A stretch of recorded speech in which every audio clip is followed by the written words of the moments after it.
This show has a hypothesis. That hypothesis is that the abusive psychology behind domestic abuse, child abuse, spousal abuse has gone public and feral.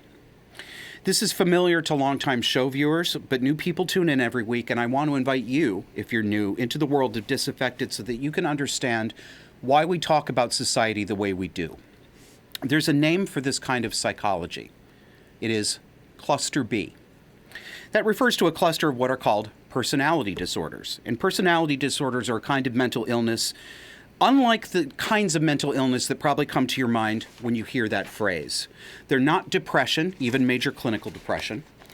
They're not major clinical anxiety. They're not schizophrenia, where a person is literally out of touch with reality and may be psychotic. They're not manic depression, also called bipolar disorder, where a person has periods of weeks of elation followed by weeks of suicidal despair. Personality disorders are exactly what the name says that they are. They are disorders of personality. Another word for them is character disorders. They mean there's something deeply dysfunctional about who you are consistently as a person. It is personal. And yes, it's bracing. They are long-standing, inflexible patterns of relating to yourself and to others emotionally. Personality disorders are deeper and more intractable and less likely to be treatable than simply major depression or anxiety or even manic depression. And I don't mean to talk down the severity of those, but personality disorders are on another level. There are exceptions and overlaps here. I'm speaking generally. There are no medications that treat personality disorders. There can't ever be, by definition. There's no such thing as a pill that changes your personality and your emotional structure. They are ostensibly treatable with talk psychotherapy, but honest clinicians will tell you that the success rate of treating cluster B personality disorders is disappointingly low. Why? Because part of the syndrome, part of the disorder, is not believing that there is anything wrong with you. There's an inability among people with these disorders to believe that they could be wrong, that they could be unfair, or that they have made a mistake or a pattern of mistakes.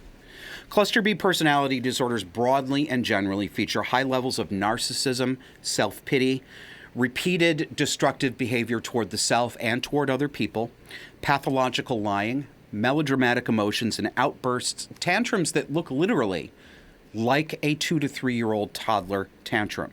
And they look that way because they are, in fact, literally a 2 or 3 year old toddler tantrum. Another way to describe personality disorders of this type is arrested emotional development at the toddler stage, because that's literally what has happened emotionally for these people. It is usually child abuse and neglect that produces people with these personality structures.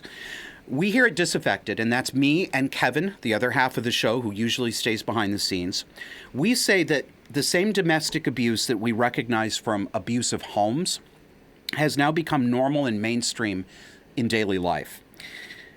The extraordinary narcissism, the entitlement, the fake claims of victimhood by people who themselves are abusing and exploiting others is obvious to anyone who walks out onto the street in contemporary America, at least large portions of this country. Today, in our era, it's not always going to be this way, wasn't always this way, but it is today. In our era, this problem is most prominent on the left side of the political spectrum, and the left is mainstream received opinion in this country. Mainstream opinion is left-leaning. It's not just one competing voice. That is the dominant narrative today in 2023 America. And no, I am not saying that fully half the country has a diagnosable personality disorder. That's absurd. I'm not saying that. I'm not even implying it. What I am saying is that the analogy to the abusive home scales accurately to the societal level. In the home that is headed by a borderline or a narcissist, like my mother was, we children had to play by cluster B rules. We made excuses for our mother's behavior toward us. This is in my family. You can extrapolate it to any other family like mine. We ran interference for our mother against people that she had abused or taken advantage of, and we saw her as a righteous figure. We defended her. This is what American society is now doing on the left. Those who are still loyal, either overtly or through tacit silence, to the Democratic and mainstream media machine and narrative are acting as the abused children of narcissistic parents.